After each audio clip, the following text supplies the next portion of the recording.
Assalamualaikum warahmatullahi wabarakatuh.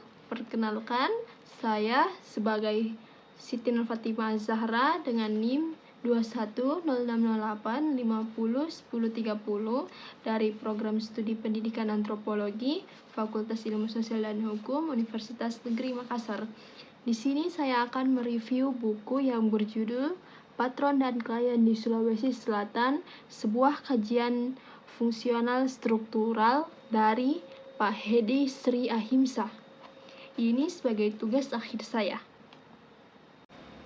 Baiklah, saya akan memulai dari latar belakang terlebih dahulu.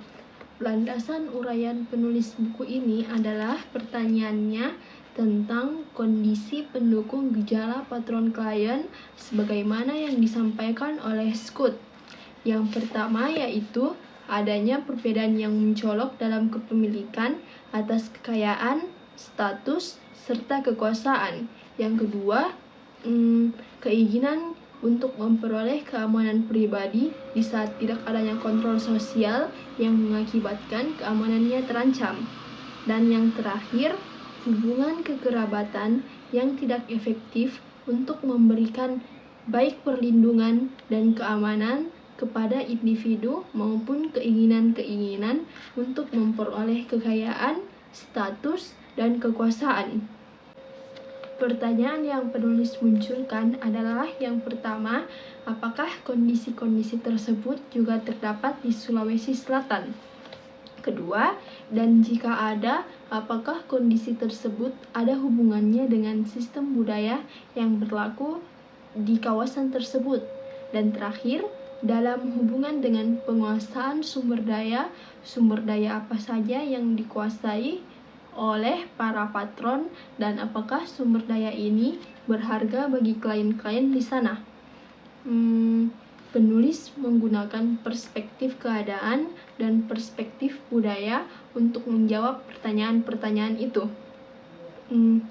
Menurut penulis, perspektif keadaan lebih memperhatikan segi keadaan dan atau kondisi masyarakat tempat tumbuhnya gejala patronase, sedangkan perspektif budaya menekankan pada aspek pengetahuan, ide-ide, serta pandangan orang-orang yang terlibat dalam ikatan patron-klien. Selanjutnya, pokok-pokok pikiran dan hasil temuan. Dalam buku ini, definisi yang digunakan penulis untuk memahami hubungan patron-klien di Sulawesi Selatan adalah definisi yang disampaikan oleh James Scott yang mengatakan bahwa hubungan patron-klien adalah suatu kasus khusus hubungan antara dua orang yang sebagian besar melibatkan persahabatan instrumental, di mana seseorang yang lebih tinggi kedudukan sosial ekonominya atau patron menggunakan pengaruh dan sumber daya yang dimilikinya untuk memberikan perlindungan atau keuntungan atau kedua-duanya kepada orang yang lebih rendah kedudukannya atau klien, yang pada gilirannya membalas pemberian tersebut dengan memberikan dukungan yang umum dan bantuan, termasuk jasa-jasa pribadi kepada patron. Ada beberapa unsur yang penting untuk mempertahankan hubungan ini, yaitu yang pertama, apa yang diberikan oleh satu pihak adalah sesuatu yang berharga di mata pihak yang lain. Yang kedua, hubungan timbal balik yang terjadi karena pihak penerima merasa berkewajiban membalas pemberian yang berharga itu.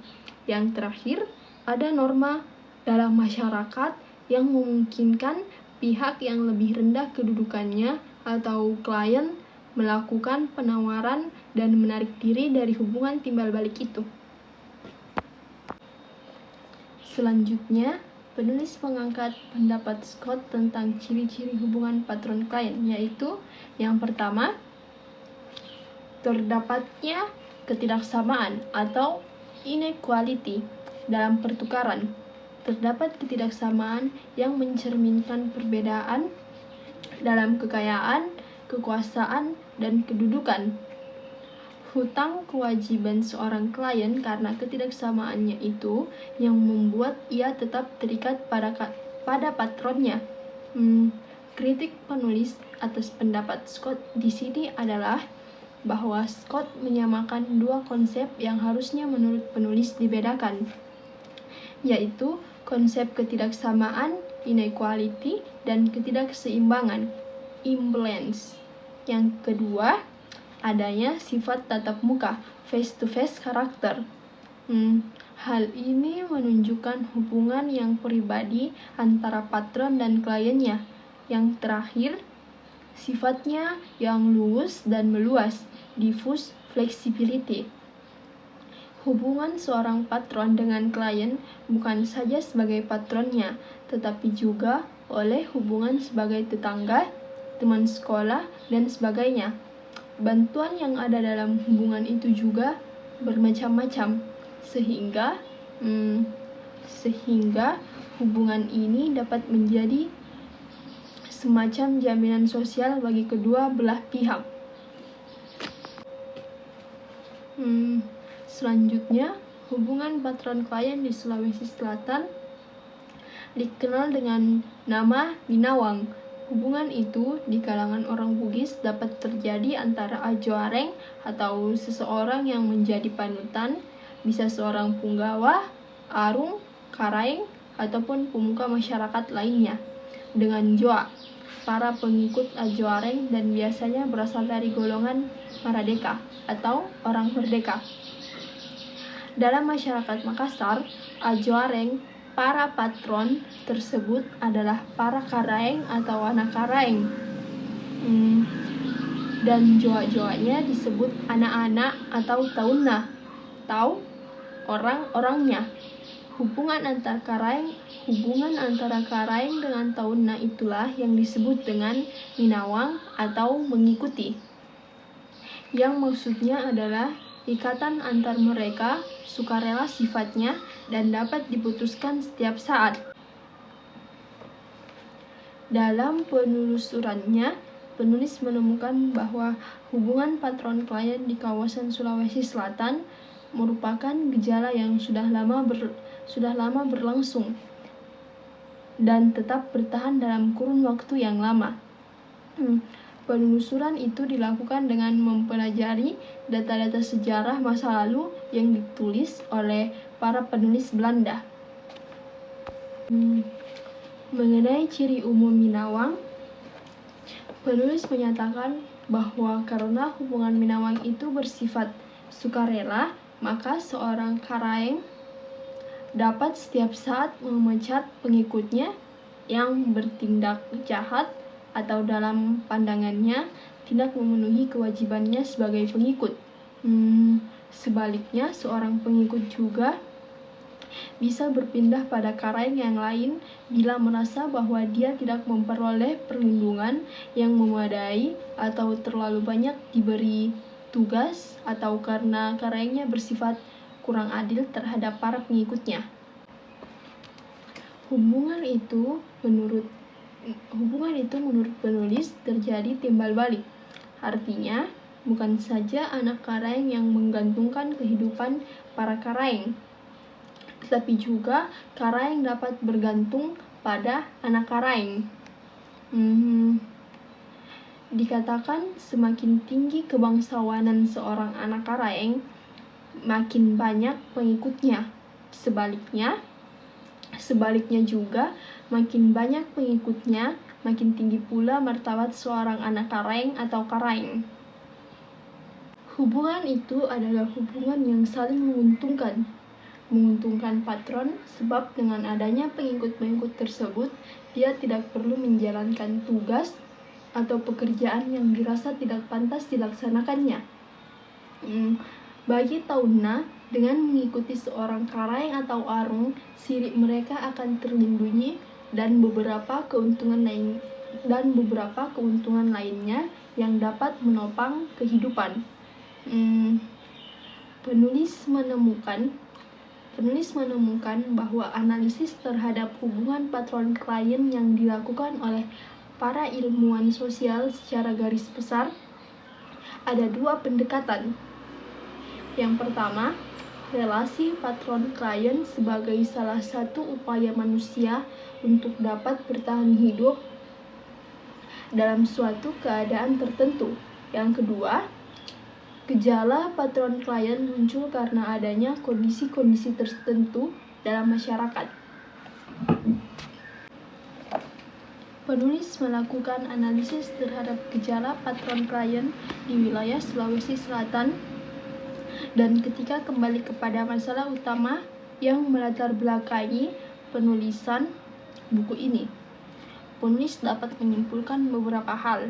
Yang pertama, beberapa kondisi yang dikatakan oleh Scott sebagai faktor pendukung bertahannya gejala patronase memang ada di kawasan Sulawesi Selatan.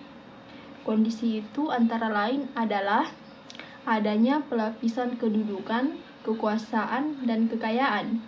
Yang kedua, dalam kaitan antara gejala patron-klien dengan unit kekerabatan, yang ditemukan justru berlawanan dengan pendapat Scott yang menyatakan bahwa unit kekerabatan akan meluntur kekuatannya sebagai salah satu wahana mencari perlindungan.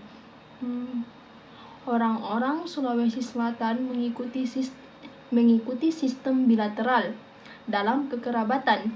Adanya kelompok kekerabatan yang lebih besar dan juga konsep siri dalam sistem budaya mereka sangat menolong dalam menyelesaikan masalah. Ada 3 kondisi yang mendukung gejala patron-klien di Sulawesi Selatan, yaitu yang pertama, kondisi budaya, yang kedua, kondisi sosial, yang ketiga, kondisi material. Kondisi budaya mencakup antara lain sistem kepercayaan yang ada pada masyarakat Bugis Makassar, mitos mereka, nilai-nilai yang mereka miliki. Kondisi sosial meliputi sistem pelapisan sosial, sistem kekerabatan, serta berbagai konflik dan ketidakamanan di dalam masyarakat. Kondisi material meliputi keadaan demografi, lahan persawahan, perkebunan, jaringan irigasi, dan peralatan atau teknologi yang mereka gunakan dalam kehidupan sehari-hari. Selain kondisi-kondisi di atas, penulis juga berpendapat bahwa kondisi lain yang mendukung gejala itu pada masa kini, yaitu hubungan yang tidak lancar antara desa dan kota. Orang-orang yang memiliki akses ke kota adalah mereka yang mampu di desa. Mereka memiliki akses ini pula yang kini dianggap sebagai orang penting dan dapat dimintai pertolongan oleh penduduk desa. Bagian terakhir, pokok-pokok pikiran dan hasil temuan. Terkait dengan pendekatan yang digunakan, penulis menunjukkan bahwa gejala patron-klien dapat dipelajari dengan baik dengan menggunakan pendekatan fungsionalisme struktural maupun aktor-oriented, karena menjelaskan langsung mengenai pelapisan masyarakat yang berhubungan langsung dengan fungsi masing-masing kelompok tersebut, serta bagaimana menjelaskan langsung siapa yang melakukan atau yang mengerjakan patronase tersebut berdasarkan orientasi tugas dan fungsi masing-masing pihak yang menjalankan patron-klien ini. Baiklah, hanya itu yang dapat saya sampaikan. Kurang dan lebihnya mohon dimaafkan. Wassalamualaikum warahmatullahi wabarakatuh.